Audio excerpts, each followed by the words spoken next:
आणि भारत देश तंबाखूमुक्त करून आरोग्य संपन्न तरुणांचा देश बनवा. डॉक्टर अमोल पाटील. चंदगड तालुक्यातील र.भा. माडखोलकर महाविद्यालयात राष्ट्रीय तंबाखू नियंत्रण दिन कार्यक्रम संपन्न.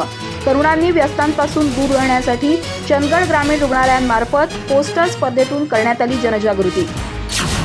तंबाखू आणि तंबाखूजन्य पदार्थ हे नेहमीच आरोग्याला हानिकारक ठरतात. त्यामुळे आपला भारत देश तंबाखूमुक्त करून निरोगी आणि आरोग्य संपन्न तरुणांचा देश बनवायला हवा. यासाठी प्रत्येकानं तंबाखू आणि तंबाखूजन्य पदार्थांचं सेवन पूर्णतः टाळलं पाहिजे, असं प्रतिपादन चंदगड ग्रामीण रुग्णालयाचे अधीक्षक डॉक्टर अमोल पाटील यांनी केलं. चंदगड तालुक्यातील र.भा. माडखोलकर महाविद्यालयात आयोजित राष्ट्रीय तंबाखू नियंत्रण दिन कार्यक्रमात ते बोलत होते. कार्यक्रमाच्या अध्यक्षस्थानी डॉक्टर के.एन. निकम होते.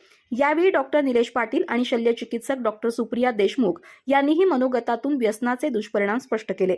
प्रभारी प्राचार्य डॉक्टर एम माने यांनी स्वागत केलं. रवी पाटील, वसंत गायकवाड, क्रांती शिंदे आदींनी कार्यक्रमासाठी परिश्रम घेतले. चारुशिला कणसे यांनी सर्वांना तंबाखूमुक्त जीवन जगण्यासाठी शपथ दिली. यावेळी व्यसनाधीनतेबाबत विद्यार्थ्यांमध्ये जनजागृती करण्यासाठी पोस्टर स्पर्धेचं आयोजन करण्यात आलं होतं.